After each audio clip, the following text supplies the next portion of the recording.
roundtable process. It's quite also interesting that we're here, we're almost, I would say, as my colleagues have pointed out earlier on, 100 years or so,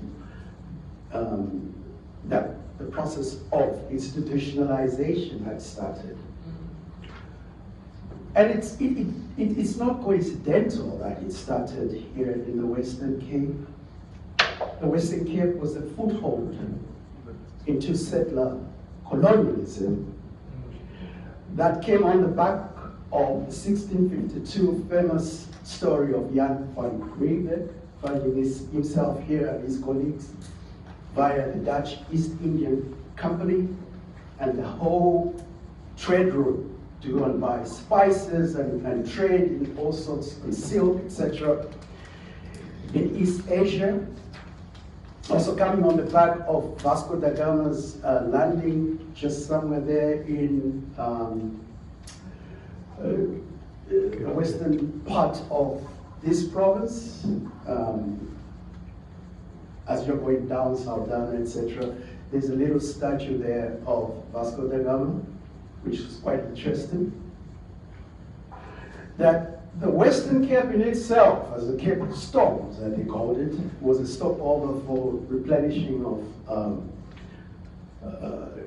water and fresh supplies for the explorers and those who were now the champions of the mercantile era, as a prelude to proper colonialism. Ladies and gentlemen, it does not come as a coincidence because of the fact that institutional care found itself as an alternative to the challenges of children who were caught up in this wave of industrialization and then urbanization. The key to the whole residential care movement comes from the whole notion of urbanization. Now, urbanization disrupts family systems in Africa. Urbanization disrupts the value systems in Africa and redefines them in such a way that they are encapsulated in the whole colonial settler movement. So that is the starting point. And this is where we are at. It's like we are closing the roundtables on this historical sort of understanding and perspective.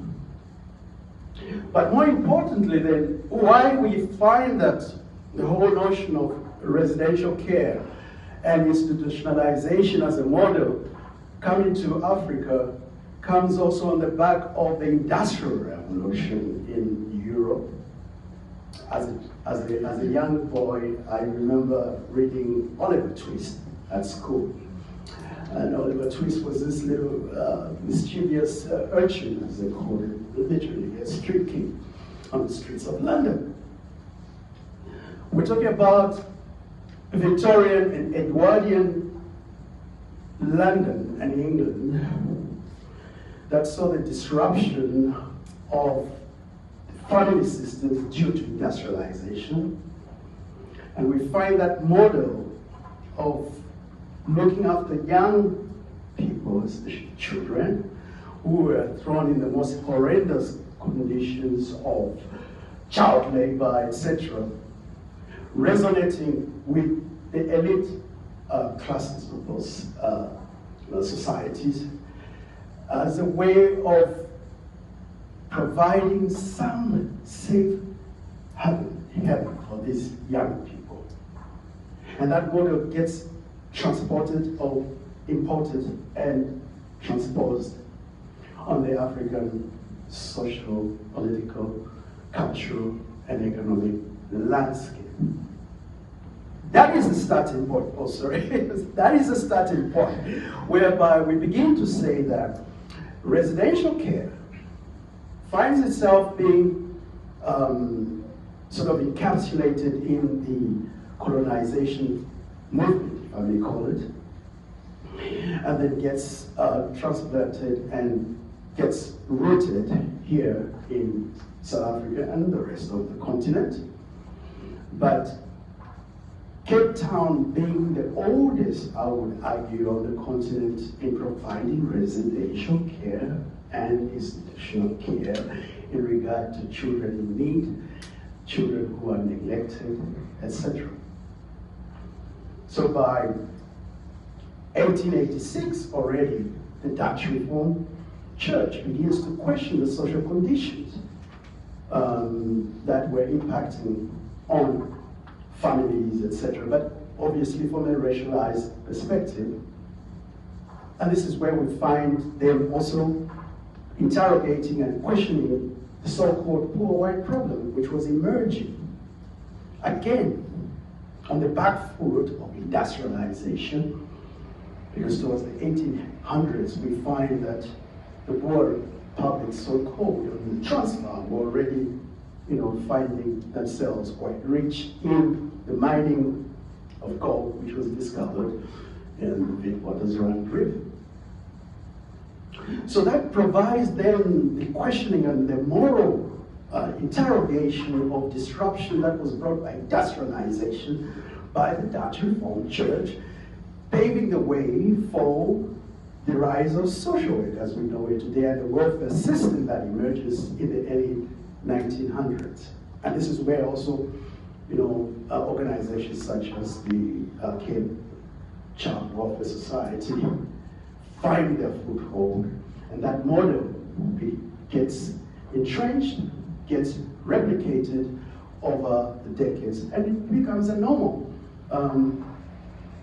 avenue to deal with neglect, to deal with orphanhood rather, and to deal with whole issues of child or children's ills. So this is where I would say that when we look at where we are today and where we're gathered, that's the historical backdrop that is very important. But ladies and gentlemen, I also want to just raise a very important point here.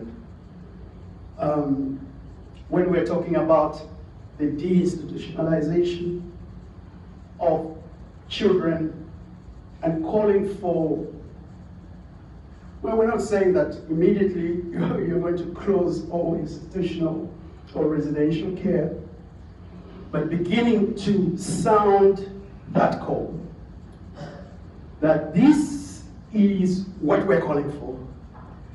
And that is the desired state that we envisage. And these things, ladies and gentlemen, are aspirational. They are futuristic. These things that don't come quite easily to certain audiences, they don't come easily to certain people. They are not palatable to certain individuals because change is not palatable. Change most of the time is threatening. And what we are raising here are issues that are aspirational in the sense that the journey has begun and needs to begin.